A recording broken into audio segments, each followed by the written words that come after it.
मैं सलोनी अग्रवाल आप सभी का अपने ऑनलाइन प्लेटफॉर्म पे स्वागत करती हूँ। आज के वीडियो में जैसे कि आप देख रहे हैं मैं अकेली नहीं हूँ। आज मेरे साथ रिस्पेक्टेड संदीप सर हैं और सर आपको ये जान के बहुत खुशी होगी आप सभी को कि सर एमपीपीएससी मेंस 2020 में फाइनल सिलेक्टेड कैंडिडेट। तो आज हमारे साथ एमपीपीएससी टॉपर जुड़े हुए हैं जो आप लोगों की काफ़ी मदद करेंगे। किस तरीके से एग्ज़ाम निकाला जाता है, क्या स्मार्ट अप्रोच होती है, किस तरीके से प्रिपरेशन करनी है और फाइनल सिलेक्शन तक पहुंचना है। तो सबसे पहले तो मैं सर का वेलकम करती हूँ and Sandeep sir thank you so much for coming on our platform. आप पहले तो अपना बच्चों को इंट्रोडक्शन दीजिए ताकि बच्चे आपसे कुछ सीखें। मेरा नाम संदीप जैन है और मैं सागर ज़िले का निवासी हूँ और अभी 2020 एमपीपीएससी मेरा फाइनल सिलेक्शन हुआ है और बस आपने मुझे बुलाया तो बहुत बहुत धन्यवाद आपका। Thank you sir. ये तो हमारा सौभाग्य है कि आज हमारे साथ संदीप सर जुड़े हुए हैं। आज के इस वीडियो में बहुत जो बेसिक क्वेश्चंस जो बच्चे मुझसे ऑफलाइन बैचेस में पूछते हैं कि मैम कैसे प्री की तैयारी करें, प्री हो जाता है लेकिन मेंस आंसर राइटिंग नहीं हो पाती, टाइम मैनेजमेंट नहीं हो पाता, तो आज हम उन सभी क्वेश्चन के साथ सर सबसे पहले तो सर से यही पूछना चाहेंगे कि सर आपने अपनी प्रिपरेशन के दौरान अपने टाइम को कैसे इफेक्टिवली मैनेज करें। मैम तैयारी के दौरान मेरा ये था कि सबसे पहले तो मैंने बुक्स को अरेंज किया, उनके हिसाब से मैंने पढ़ाई प्रारंभ की। साथ में मेरा फिक्स टाइम था कि किस टाइम पढ़ना है, किस टाइम हमारे लिए आंसर राइटिंग करना है। मेरा पढ़ने का पूरा शेड्यूल फिक्स था कि जैसे मैं जब सुबह उठूँगा तब से लेकर मुझे रात में सोना कब तक है, उस बीच में क्या क्या पढ़ूँगा, किस टाइम में मैं क्या पढ़ूँगा, कितना टाइम किस सब्जेक्ट को पढ़ाई के लिए दूंगा, सब कुछ मेरा फिक्स था। एक तरह से मेरी पूरी प्लानिंग थी जिसको मैंने एक पूरी दीवार पे लिख के चिपका लिया था कि सुबह उठ के शाम तक मुझे ये करना है। क्योंकि देखिए तैयारी के दौरान यदि कोई प्लानिंग नहीं है आपकी तो उसमें आपको सफलता मिलना थोड़ा मुश्किल हो जाता है। आप भी जानते हैं कि हर काम प्लानिंग से होता है। तो इस तैयारी के दौरान मेरा फिक्स था कि सुबह से लेकर रात तक पढ़ाई करना है, सोने के पहले डेली 1 घंटे आंसर राइटिंग करना ही करना है। सवाल अगर नहीं भी मिलते आपको बाहर से तो जो आपने दिन भर में पढ़ा हुआ है उससे आपने सवाल को निकाल लिया, उसको लिख लिया आपने। इस तरह मैंने सुबह से लेकर शाम तक पूरी प्लानिंग से मैंने पूरी तैयारी की और साथ में मैंने आंसर राइटिंग बहुत की है, जिसका परिणाम है कि आज मैं सफल हो पाया हूँ। अच्छा सर, आपके अकॉर्डिंग मतलब सिलेबस को भी इम्पोर्टेंस देना चाहिए, पहले सिलेबस पूरा याद करना चाहिए फिर उसके अकॉर्डिंग तैयारी करना चाहिए। सर जैसा कि मुझे मालूम है कि आपका सर का जो बैकग्राउंड है वो संस्कृत रहा है और साथ ही साथ में सर हिंदी माध्यम से हैं और आप लोगों को मैं ये भी बताना चाहूँगी कि सर बहुत छोटे गांव से बिलोंग करते हैं तो उनके साथ अपनी लाइफ में वो सब चैलेंजेस भी थे। तो ये सब प्रिपरेशन के अलावा मैं थोड़ा सा सर से पर्सनल चीज़ें जानना चाहूँगी ताकि आप लोगों को एक मोटिवेशन फील हो कि किस तरीके से एक जिसका बैकग्राउंड संस्कृत है ऑल टुगेदर चेंज हो के एमपीपीएससी जीएस पेपर 3 निकालना, साथ में हिंदी माध्यम से होने के अलग चैलेंज होते हैं और एक छोटी जगह से मतलब इतने इजीली रिसोर्सेज अवेलेबल नहीं होते। तो आइए हम लोग सर से पूछते हैं इस बारे में कि सर क्या आपका देखिए मैम, सबसे पहले तो ये सही बात है कि मैं संस्कृत माध्यम से हूँ। पूरी पढ़ाई मैंने संस्कृत माध्यम से ही की है, मेरा बीए शास्त्री संस्कृत माध्यम से हुआ है। लेकिन सबसे बड़ी बात ये कि कोई भी भाषा का माध्यम आपको कोई बाधा नहीं बनता पढ़ाई में कभी भी आपके। यदि आपका लक्ष्य बहुत अटल है, दृढ़ है, तो आप निश्चित किसी भाषा से आप कहीं पर भी आते हैं उसको आप तैयारी आराम से आप कर सकते हैं। संस्कृत भाषा से होना ये मेरे लिए बहुत बड़ी मतलब उपलब्धि भी रही है, क्योंकि संस्कृत भाषा पढ़ने के बाद में जो आपका एक ब्रेन होता है, माइंड होता है, वो बहुत अच्छा परिपक्व हो जाता है। उसके बाद में तैयारी करने में आपको बहुत बड़ा लाभ मिलता है। रही बात एमपीपीएससी मैंने कैसी तैयारी की है, तो सबसे पहले तो ये था कि जब मैं इस फील्ड में आया तैयारी के लिए, मैं यहाँ इंदौर आया, तो उसके साथ में मैंने इसके सिलेबस को बहुत ध्यान से पढ़ा। क्योंकि आप भी जानते हैं कि सिलेबस यदि आपको नहीं पता है तो सफलता मिलना आपको बहुत मुश्किल है। मैंने सिलेबस को बहुत अच्छे से पढ़ा, साथ में मैंने रेफरेंस बुक को इसका मैंने बहुत सहारा लिया, रेफरेंस बुक को मैंने तैयार किया और साथ में मेरा ये था कि मैंने जब कोई टॉपिक पढ़ा उसको पहले बहुत समझा, उसको नोट्स बनाए अपने हाथ से लिखित नोट्स यदि आपके होंगे तो इसका आपको बहुत बड़ा फ़ायदा मिलता है। और साथ में मैंने इसमें परिश्रम बहुत अधिक किया है। 3 मेरे सिद्धांत तैयारी के दौरान के, एक बहुत अधिक मेहनत करना है, एक अच्छे विचार मन में लाना है और एक समय का बहुत उपयोग करना है। इन 3 का मैंने बहुत उपयोग किया, तो आज संस्कृत माध्यम से होने के बाद भी जो बच्चे सोचते हैं कैसे पेपर 3 क्रैक होगा, मैंने वो किया और आज मैं आपके सामने हूँ। अच्छा सर, और आप बहुत छोटी जगह से थे तो जब आप इधर मूव करे तो वो भी एक चैलेंजेस होंगे, फैमिली का भी ध्यान रखना था, तो वो सब आपने कैसे मैनेज करा? अब देखिए छोटे गांव से मैं था, ये बात सही है, लेकिन वो एक आपकी मजबूरी थी। यदि उसको आप आगे रख के चलोगे तो फिर जीवन में तो कुछ सफल आप हो ही नहीं सकते हो आप। सबसे बड़ी बात मेरी ये थी कि जो मेरी वीकनेस थी उसको मैंने अपनी स्ट्रेंथ बना लिया था, उसके आधार पर मैंने तैयारी की। अब छोटे गांव से होना एक ये था कि या तो मैं इस फील्ड में नहीं आता, लोग नहीं आते हैं, लेकिन मेरा मानना ये कि छोटे गांव से होना आपको फ़ायदेमंद क्यों रहता है, क्योंकि वहाँ पर आपने अभावग्रस्त ज़िंदगी बहुत देखी हुई हैं। तो जब आप इस फील्ड में आते हैं तो परिश्रम करने से डरते नहीं हैं आप। जैसे कि बहुत सारे चैलेंज आपने देखे हुए हैं, जब कुछ कमियां आपको दिखती हैं तो कमियों में जो पढ़ाई होती है उसका एक अलग मज़ा रहता है। तो उन अभावों ने मुझे यहाँ आने के लिए प्रेरित किया। साथ में कुछ कमियों को मैंने झेलना सीख लिया था, तो कुछ कमियां आती भी गईं, लेकिन बस एक मोटिवेशन था, अधिकारी बनना है, सब कुछ होता गया और मैं निकल गया। और आज आप अधिकारी बन के हमारे सामने खड़े हैं। अच्छा, बाकी तो सर का जो पर्सनल लाइफ है वो हमने अभी जाना ही है। अब अगर थोड़ा सा जो बच्चों के मन में डाउट आता है कि क्या फर्स्ट डे से ही आंसर राइटिंग कर दें या प्री को अलग से पढ़ें, मेंस को अलग से पढ़ें, नोट्स मेकिंग कैसे होना चाहिए। सर सबसे पहले तो मैं आपसे ये जानना चाहूँगी कि बच्चे बहुत घबराते हैं कई बार कि नोट्स अगर खुद से बनाएंगे तो फिर टाइम मैनेज नहीं हो रहा है, तो कई बच्चे कोचिंग जाते हैं या खुद से भी पढ़ रहे हैं, तो ये नोट्स को टाइम के साथ मैनेज कैसे करें। देखिए, सबसे बड़ी बात गलती बच्चे करते क्या हैं कि जिस दिन क्लास में आपने कोई टॉपिक पढ़ा है उस दिन उसकी रिवाइज आप नहीं करते हैं। मेरा सिद्धांत क्या था इसमें कि जिस दिन आप जिस टॉपिक को पढ़ने के लिए जा रहे हैं, यदि उस टॉपिक को आप सुबह से पहले खुद से देख के जाइएगा, क्लास में आपको टीचर पढ़ाएंगे तो उसमें और समझ में आपको आएगा। जब टीचर ने पढ़ा दिया तो उसके बाद खुद से उसको आप पढ़ लीजिएगा। इस दौरान हम 3 बार टॉपिक पढ़ लिया, खुद से पढ़ा, टीचर ने पढ़ाया, फिर रिवाइज कर लिया आपने। अब इस दौरान 3 टाइम पढ़ने पर वो टॉपिक आपको अपने आप याद हो जाएगा।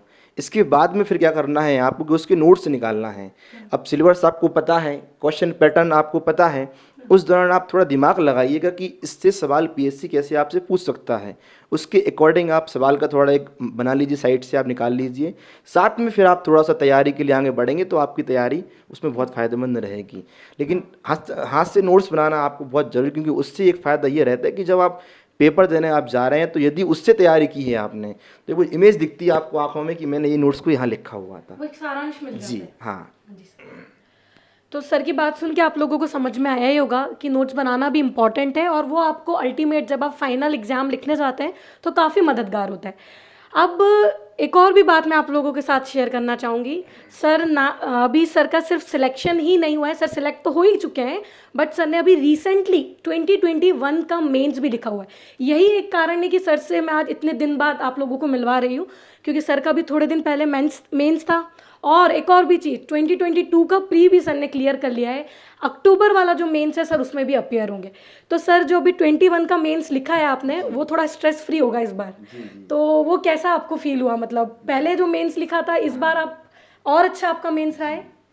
हाँ, देखिए कॉन्फिडेंस का बहुत एक फ़र्क पड़ता है, हम भी जानते हैं।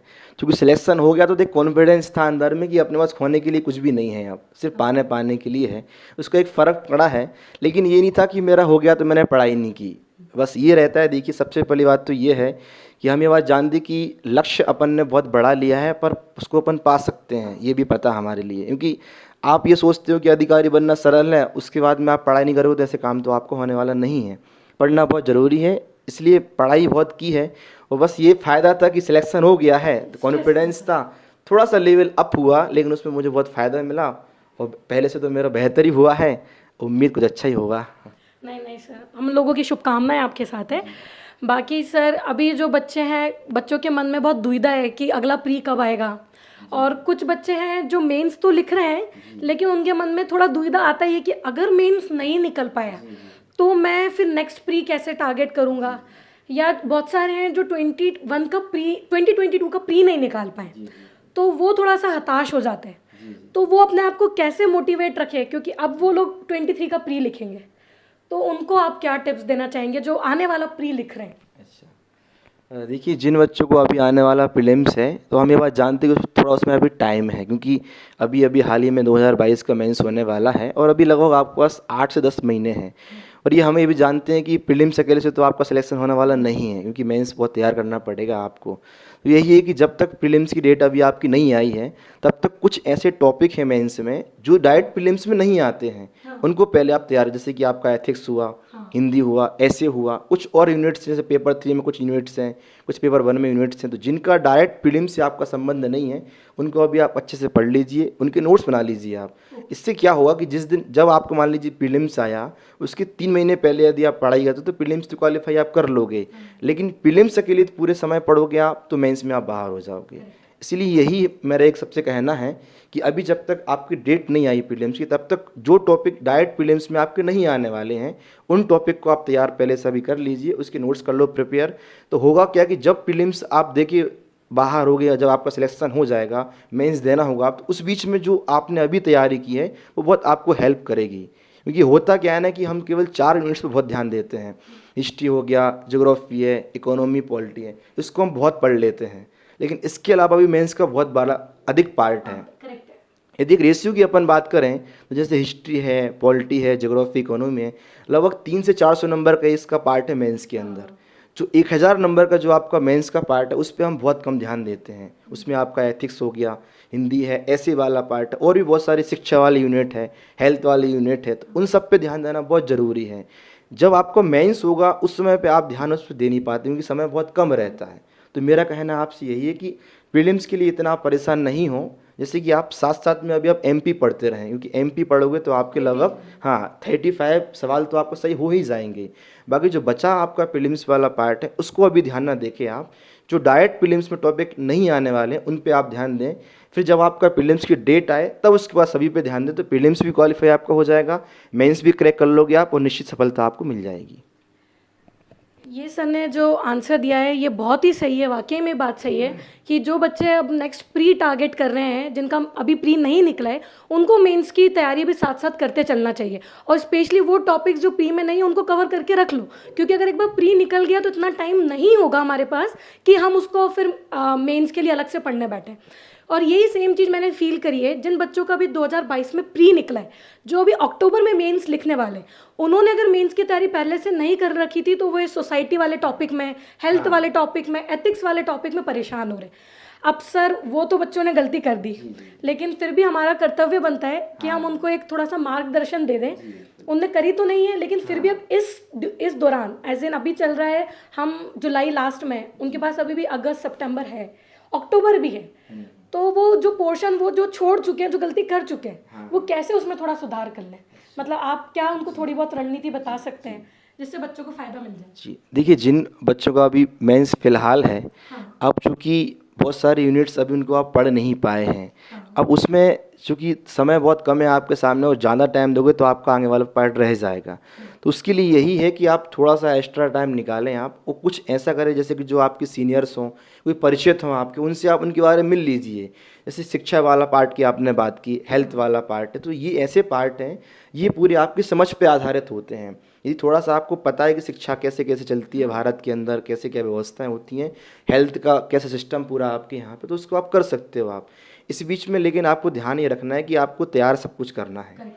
शिक्षा वाला जो आपका पार्ट है उसमें यदि थोड़ा सा कम टाइम है आपके पास, तो जो नई नई नीति शिक्षा की सरकार अभी लेके आ रही है, जो नए नए चेंजेस आ रहे हैं सरकार की, उन पे आप थोड़ा फोकस करेंगे तो आपसे वो वाला चीज़ कवर हो जाएगी। लेकिन बस यही है कि लेकिन आपको आंसर राइटिंग करना बंद अभी नहीं करना है, क्योंकि अब ये बहुत मस्ट है, सबसे मस्ट है आंसर राइटिंग। साथ में आप थोड़ा एक्स्ट्रा टाइम निकालें, थोड़ा सा आप अपनी जो डेली लाइफ है उसमें कुछ चीज़ें ऐसी हैं जहाँ पे आप टाइम ख़राब कर देते हैं, उससे आप टाइम को निकालें, तो जो गलती आपने की उसकी भरपाई करके आप तैयारी कर सकते हैं। ठीक है, ये सब बातें बिल्कुल सर ने सही बोली है जो आपको ध्यान में रखना है। बट कुछ अब इन स्ट्रेटजीज़ के अलावा मैं कुछ और सर से क्वेश्चन करना चाहूँगी जो आज का युवा फेस करता है, चाहे वो युवती हो या युवा हो, मेल फीमेल कोई भी हो। बहुत डिस्ट्रैक्शंस आते हैं, है ना। कई बार दोस्त हमको बुला लेते हैं या फैमिली में कुछ प्रोग्राम होता है तो हम जल्दी से जल्द भाग के चले जाते हैं। तो उन सब से भी आपको दूर रहना है, क्योंकि पढ़ाई के लिए आपको डेडिकेटेड होना पड़ेगा। सर ने बताया कंसिस्टेंसी आपको मेंटेन करनी पड़ेगी। तो सर ऐसा आपके साथ भी होता था या आपने अपने आप को उन सब चीज़ों से कैसे बचा के रखा? बहुत प्रकार के डिस्ट्रैक्शंस हैं, उसके बारे में आप बताएं। ये सही बात है कि भी युवा पीढ़ी है और तरह तरह के दिखावे चलते हैं दुनिया में और आप इंदौर में रह रहे तो और भी चीज़ देखने मिलती हैं आपके लिए। लेकिन देखो इसके लिए सबसे बड़ी बात ये है कि लक्ष्य के प्रति कितने आप अटल हैं आप। देखिए जिस दिन आप घर से बाहर यहाँ पढ़ने के लिए आए थे, मैं अपनी ही बताऊँ तो मुझे जब कभी भी ऐसी कोई बातें ध्यान आती थी कि चलो अपन थोड़ा मौज मस्ती करने जाते हैं, तो उससे मुझे अपने पिताजी का चेहरा ध्यान आता था कि देखो उन्होंने कैसे मुझे पढ़ने भेजा था, लक्ष्य क्या था हमारा। ये बात तो तय है कि आपको बहुत बड़ा लक्ष्य लिया हुआ है और आपको बहुत छोटे से आंकड़ों में आपको आना हुआ है। लेकिन उस बीच में ये है कि अब जब कभी आपको थोड़ा भटकाव आता है तो ऐसा नहीं कि आपको बंद के ही रहना है, लाइफ है, आपको थोड़ा एंजॉयमेंट बहुत ज़रूरी है, लेकिन इतना भी नहीं कि वो पढ़ाई में आपके बाधा बन जाए। तो उस बीच में जैसे मेरा मोटिवेशन ये था कि मैंने दीवार पर चिपका ली थी कि मुझे क्या बनना है और नीचे मेरी फ़ोटो थी। आज भी मेरे कमरे में आप जाओगे तो वहाँ मिल जाएगी आपके लिए कि ऊपर मैंने अपनी वो, चूँकि लक्ष्य बहुत बड़ा लिया है, अभी वो नहीं हुआ है, हो जाएगा धीरे धीरे तय, तो मैंने उसकी जो फ़ोटो थी वो ऊपर लगा ली और नीचे मैंने अपनी फ़ोटो लगा दी, लिख दिया यू कैन डू इट। तो अभी आप कर सकते हो। तो जैसे मुझे कुछ ऐसा सा लगा कि भाई थोड़ा भटक रहे हैं, पढ़ाई में मन नहीं लग रहा है, चैलेंजिंग आते रहते हैं, तो उसको देख लिया मैंने, उससे मुझे एनर्जी भर गई। मैंने कहा चलो भाई अब तो इसमें लग जाना है। तो ऐसे कोई भी आप जो आपको मोटिवेट चीज़ें करती है उसको आप अपने क्लास जहाँ पढ़ने बैठते हैं आप और चिपका लीजिए, आप लिख लीजिए आप मुझे करना है। बहुत सारे माध्यम इसके हैं कि जो आपको मोटिवेट रख सकते हैं। और एक है आपका मित्र ऐसे होना चाहिए। मेरे मित्र बहुत बढ़िया थे जो पढ़ाई की ही बात करेंगे, हम खाना खाने जा रहे हैं तो पढ़ाई की बात करेंगे, कुछ भी कर रहे हैं तो ऐसे मित्र बनाइए आप, साथ में कुछ चिपका लो आप दीवार पे, आप तो मोटिवेट करता रहेगा वो आपके लिए। तो सर आपके हिसाब से ये बात बिल्कुल सही है कि संगति का असर बिल्कुल पड़ता है, या तो आप उनकी आदत ले लेंगे या अपनी आदत उनमें दे देंगे। तो हमारी कोशिश क्या होनी चाहिए सर कि हम उनकी लें या अपनी दें? देखिए हमारे जो गुरुजी थे, जैसे जो कि संस्कृत से मैंने पढ़ाई की है, तो उन्होंने एक मेरे से बात बोली थी कि हमेशा उपलब्धियों को सीखना चाहिए, किसी व्यक्ति की निंदा नहीं करना चाहिए, आपको उपलब्धियों से आपको सीखना चाहिए। तो वही बात मैं बोल रहा हूँ कि यदि कुछ अच्छी उपलब्धि है आपके पास तो आप उसको दोस्तों को दीजिए, आप उनकी है तो उनको आप लीजिए। आप ये परस्पर आप लेन देन करोगे तो दोनों चीज़ें, दोनों लोग अच्छे हो जाएंगे और दोनों सेलेक्ट हो जाएंगे। सर ने इसका आंसर बहुत ही अच्छा दिया है और जितने भी स्टूडेंट इस बात का आंसर जानना चाहते थे, आई होप वो आप तक डिलीवर हो गया हो। बाकी तो मैं सर से एक और बहुत इम्पॉर्टेंट प्रश्न है, वो ये है सर कि जो 3 मार्क्स हम लोगों के 3 मार्कर होते हैं, 5 मार्कर होते हैं और 11 मार्कर होते हैं। तो हमारा एमपीपीएससी लिखता है कि 3 मार्कर आपको 10 वर्ड्स में कंप्लीट करना है और साथ में 1 लाइन लिख देता है। लेकिन अगर हम हमारी कॉपी का फ्रेम देखेंगे तो उसमें वो हमको 3 लाइन्स देता है और 5 मार्क्स में ऐसे ही कुछ 8-9 लाइन देता है। 11 मार्क्स में हमारे पास 2 पन्ने होते हैं।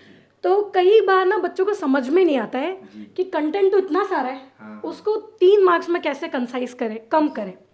और अगर थोड़ा बहुत बाहर चला जाता है तो क्या उसका इफेक्ट होगा, मतलब मेंस आपका क्या एक्सपीरियंस बोलता है सर इसमें?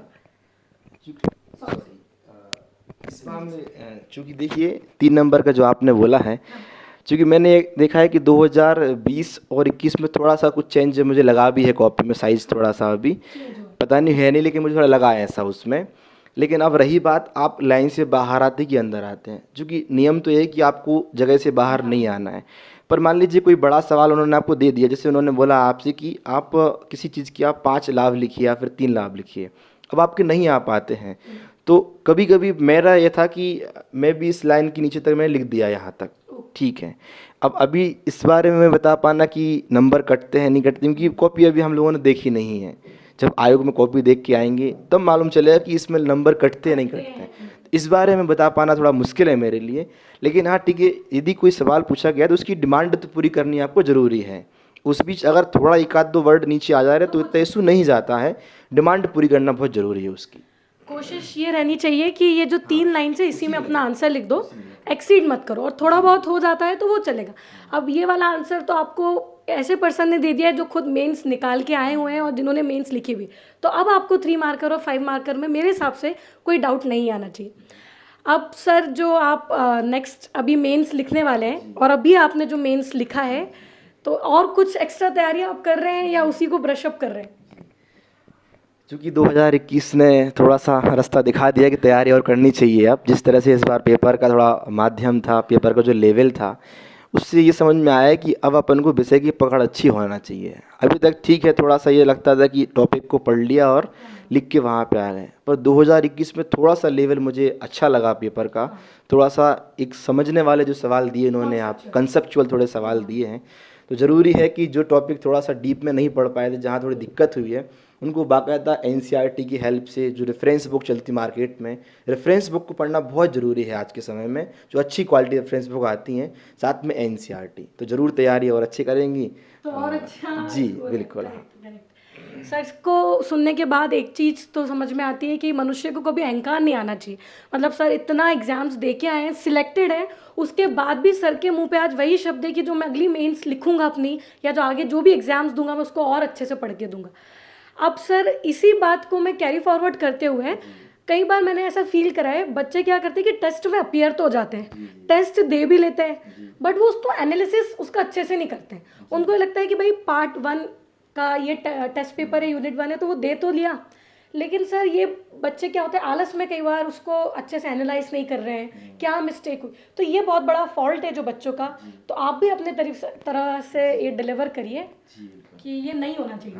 देखिए, लोक सेवक के लिए आलस तो होती ही नहीं है, ये तो हम जानते ही हैं, और आलस सबसे बड़ा शत्रु मनुष्य का, ये भी अपन जानते हैं। आंसर राइटिंग हम क्यों करते हैं, उसका उद्देश्य क्या है, उसको समझिए आप थोड़ा सा पहले कि आंसर राइटिंग हम इसलिए करते हैं कि हम जहाँ आज खड़े हुए हैं उससे एक कदम बढ़ना चाहिए हमारा आंसर राइटिंग का अगला वाला। यदि मान लीजिए आपने आंसर राइटिंग की भी है, तो सिर्फ उसका यदि आपने कुछ एनालाइज नहीं किया कि उससे आपको क्या मिला क्या नहीं मिला, तो इसका मतलब सिर्फ आपने पेज को भर दिया है। इसलिए आंसर राइटिंग जब आप करते हैं, उसके बाद में जो कॉपी सामने आपके आती है, उसमें जो रिमार्क दिए हैं आपके, यदि उस पर आपने ध्यान नहीं दिया तो कोई मतलब नहीं निकलता आपका आंसर राइटिंग करने का। इसीलिए ये बहुत महत्वपूर्ण बात है जो आपने मेरे से पूछा है अभी, कि आंसर राइटिंग करना चाहिए, उसमें जो आपको रिमार्क मिलते हैं उसको बहुत ध्यान से सुनना चाहिए, उसको बहुत ध्यान से उस पर काम करना चाहिए, तभी कोई सुधार होगा और तभी आपको उसमें लाभ मिलने वाला है। इसलिए ये बहुत ज़रूरी है कि उसकी आप जो आपको रिव्यू दिए हैं उन पर आप बहुत ध्यान दें, जो कमियाँ उनको आप सुधारने का प्रयास करें, तो एक दिन निश्चित ही आपको सफलता अच्छी मिल जाएगी आपकी।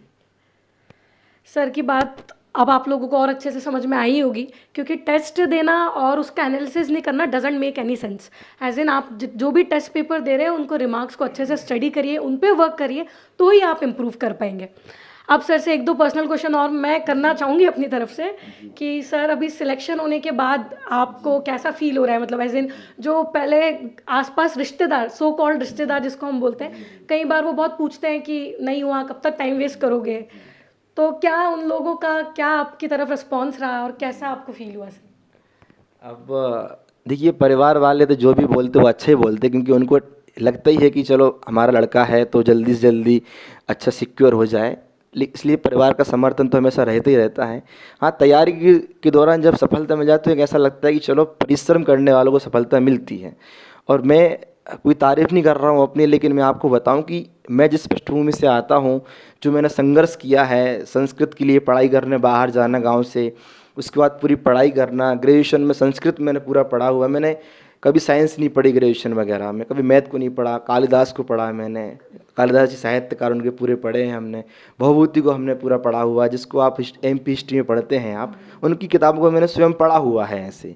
उस बीच में मैं आया था, तो ये सिलेक्शन के बाद में एक अच्छा लगता है कि चलिए अपन का परिश्रम सफल हो गया, तो अपन किसी और बच्चों को परिश्रम करने के लिए प्रेरणा दे सकते हैं। वही परिश्रम का तो फल मिलता है, ये गारंटी है, आज नहीं तो कल मिलेगा। और सिलेक्शन जब हो जाता है आपका, तो सभी जितने भी आपके आसपास के लोग हैं वो खुश होते हैं, हम भी खुश होते हैं, लगता भी है कि अपन और लोगों को इसके लिए लेके आगे आएँ। और बस ये है कि अब गांव के हैं तो गांव के लोगों को और आगे बढ़ाना है, वही मेरा उद्देश्य है, उसी के लिए मैं काम करूँगा।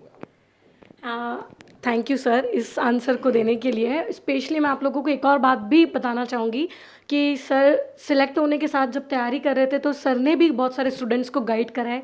तो सर ऐसा नहीं है कि हार्डकोर सिर्फ एक बंद कमरे में बैठ के पढ़ ही रहते, उन्होंने अर्निंग भी करी है, क्योंकि उनको अपना जीवन यापन करने के लिए जो खर्चे होते हैं वो सब भी देखने थे, अपनी फैमिली की भी रिस्पॉन्सिबिलिटी थी सर के ऊपर, तो वो भी एक सर से बहुत सीखने वाली चीज़ है। तो सर उसमें कभी आप बहुत परेशान हुए या कभी ऐसा लगा है कि अब सिर्फ पढ़ाई कर लूँ या अर्निंग छोड़ दूँ, या ऐसा मन हुआ है कि आप पढ़ाई छोड़ देता हूँ सिर्फ कमाने में लग जाता हूँ, ऐसा कभी फील हुआ है, कभी ऐसा पड़ा हुआ है आपकी ज़िंदगी में? अब तैयारी के दौरान लंबा समय हो गया था, 2018-19 से तैयारी प्रारंभ की थी, मेरा द्वितीय प्रयास था मेरा जिसमें सिलेक्ट हुआ हूँ मैं। तो लगता ही है क्योंकि छोटी पृष्ठभूमि से आता हूँ और थोड़ा परिवार में इतने सोर्स नहीं थे इनकम के, और फिर रहना है आपको, सारी सुविधाएं देखनी है आपको अपनी, तो लगता तो है, लेकिन ये था कि मैंने अर्निंग के लिए मैंने कुछ जगह थोड़ा पढ़ाना प्रारंभ किया, वहाँ पढ़ाया। लेकिन बस मेरा ये था कि मैंने सोच लिया था कि देखो अपन थोड़ा सा फील्ड से हट के काम करना चाह रहे हैं, पढ़ाना है, लेकिन जो मेरा पढ़ाई के घंटे फिक्स थे उसमें मैंने पढ़ाई ज़रूर की। देखो मैं पहले भी कहता हूँ कि ये कोई ज़रूरी नहीं कि आप अलग काम करके भी नहीं आप पढ़ सकते हो, सारी चीज़ें झूठी बातें होती हैं। यदि आपका दृढ़ निश्चय है, यदि आपका स्वयं पे कमांड है, यदि जैसे गांधी जी ने भी कहा है कि यदि आपका स्व पे शासन है आपका, यदि आपका सेल्फ कंट्रोल है आपका, तो कुछ भी करोगे आप सब में सफलता आपको मिल जाएगी। तो मैंने वो किया, लेकिन बस मेरा फिक्स था कि मुझे इतने टाइम पढ़ना है। इस बीच मेरे जो दोस्त वगैरह थे उन्होंने मेरा बहुत साथ दिया है, तो वो वही बोलते थे कि अब नहीं बड़ा पढ़ने बैठ जाओ, पढ़ा के आ गए हो। तो दोस्तों में मेरा बहुत साथ रहा है, तो मैं करता रहा। समस्याएं आई हैं लेकिन उनको मैंने फेस किया है, उनको मैंने अपनी कमजोरी नहीं बनाया। हाँ, और मैंने बहाने कभी नहीं मारे कि चलो ये समस्या है। तो बस समस्याओं को आप झेलते जाइए, उसको आप फेस करिए, तो निश्चित सफलता आपको मिल जाती है। अब एक और भी इम्पॉर्टेंट क्वेश्चन है जो आप लोगों का मुझसे होता है हमेशा कि सर जो इंटरव्यू होता है उसके लिए क्या मेंस निकल जाए तो अलग से इंटरव्यू क्लासेस ज्वाइन कर लें, या साथ ही साथ में ही हमारी पर्सनालिटी तो खुद ब खुद डेवलप होती ही जाती है जब हम इसमें एंटर करते हैं? तो कई बार बच्चे थोड़ा सा घबरा जाते हैं, कुछ बच्चों का मेंस निकल गया था बट वो इंटरव्यू में कुछ नंबर से रह गए, तो उनको इंटरव्यू के लिए आपका क्या गाइडलाइंस होंगे या कुछ सजेशंस होंगे?